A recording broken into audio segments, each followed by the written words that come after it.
राधे राधे दोस्तों, आपके अपने चैनल अवंतिका आध्यात्मिक में आपका बहुत बहुत स्वागत है। राधा रानी की कृपा आप और आपके पूरे परिवार पर सदा सर्वदा बनी रहे। आज की वीडियो में हम जानेंगे सत्यनारायण व्रत के बारे में। सत्यनारायण व्रत पूजा विधि, नियम, मंत्र और सत्यनारायण व्रत करने से क्या फल मिलता है। तो चलिए दोस्तों शुरू करते हैं।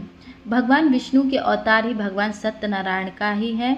यदि हम पुराण की बात करें तो धार्मिक शास्त्रों की बात करें तो भगवान सत्यनारायण जिनका उल्लेख स्कंद पुराण में मिलता है।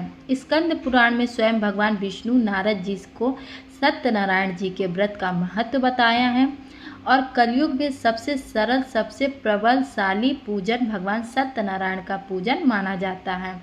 तो भगवान सत्यनारायण जी का कोई भी व्रत व्यक्ति कर सकता है, चाहे वो स्त्री हो चाहे पुरुष हो।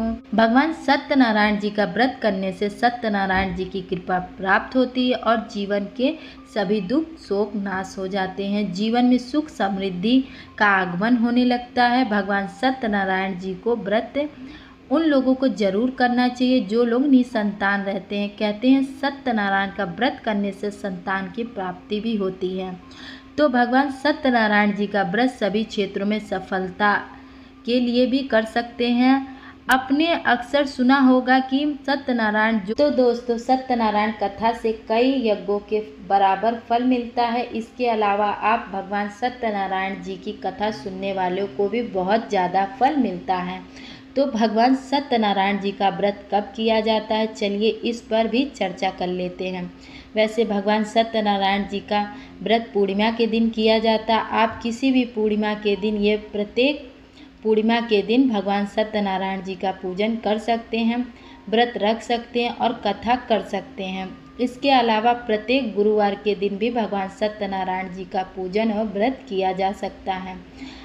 अच्छा, सत्यनारायण जी का व्रत अगर करते हैं तो विशेष कामनाओं के लिए भी सत्यनारायण जी का व्रत रख सकते हैं और ऐसी स्थिति में आप कोई कामना रखते हैं कि मैं 1 वर्ष तक प्रत्येक पूर्णिमा के दिन भगवान सत्यनारायण का व्रत रखूंगी और अपनी मनोकामना यदि आप भगवान सत्यनारायण जी को ऐसे में व्रत पूर्ण हो जाने पर निश्चित तौर पर भगवान सत्यनारायण जी की कृपा आपको प्राप्त होती है। जैसे कि पूर्ण अनुभव बताता है कि जिन लोगों ने इस तरह से व्रत निस्वार्थ भावना से किया है उनकी मनोकामना पूरी तरह से पूर्ण हुई है।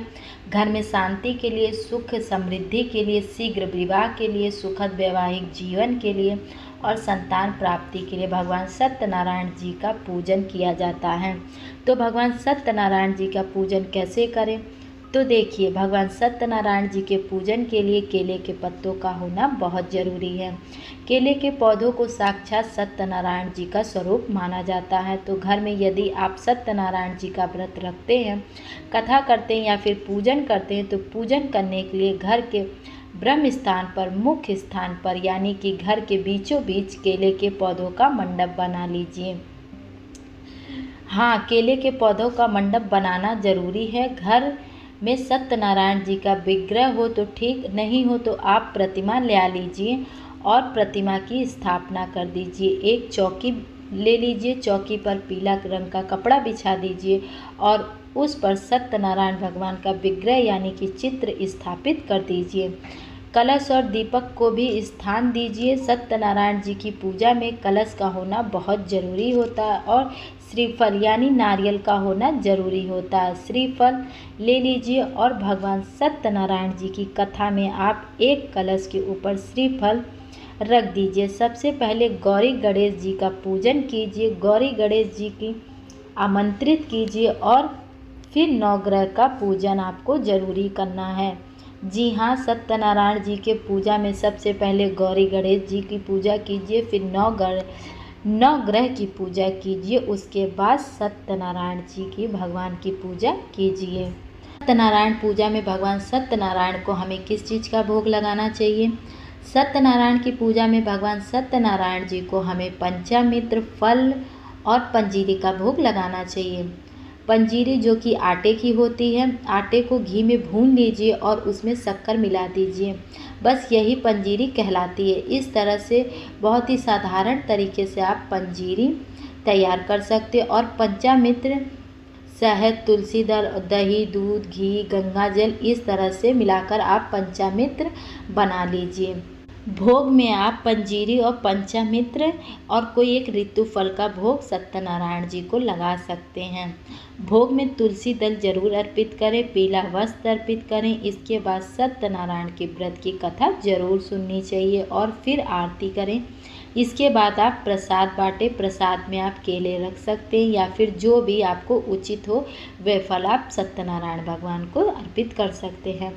व्रत करने के कुछ नियम का पालन करना चाहिए, तो ध्यान पूर्वक इन नियमों का पालन जरूर करें। सबसे पहले भगवान श्री हरि विष्णु को भी भोग लगाएं, उसके बाद ही आप शाम को भोजन करना चाहिए। एक समय का भोजन आप कर सकते हैं। सत्यनारायण पूजन के बाद व्रत करने वाले को कुछ नियमों का ध्यान रखना चाहिए। एक चीज़ का विशेष रूप से ध्यान रखिए, इस दिन आपको झूठ नहीं बोलना है, किसी को भी छल कपट नहीं करना है, किसी की भी निंदा नहीं करनी है।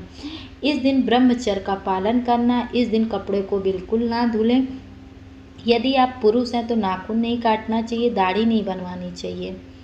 तो इस तरह से आप भगवान सत्यनारायण जी का पूजन कर सकते हैं, व्रत कर सकते हैं। व्रत सत्यनारायण जी की कथा जरूर पढ़नी चाहिए। दोस्तों, तो उम्मीद करती हूँ आज की वीडियो आपको ज़रूर अच्छी लगी होगी, आपको इससे लाभ भी अवश्य प्राप्त होगा। अगर आपको ये वीडियो अच्छी लगी हो तो लाइक ज़रूर करें और शेयर करें। अगर इस चैनल पर आप नए हो तो चैनल को सब्सक्राइब भी ज़रूर कर लें, बेल आइकन को प्रेस कर लीजिए। कमेंट बॉक्स में आपके जो भी सवाल हैं आप मुझसे पूछ सकते हैं। इस तरह की सारी वीडियो आपको समय समय पर मिलती रहेगी बेल आइकन प्रेस करने से। मैं मिलती हूँ आपसे अगली वीडियो में, तब तक के लिए राधे राधे।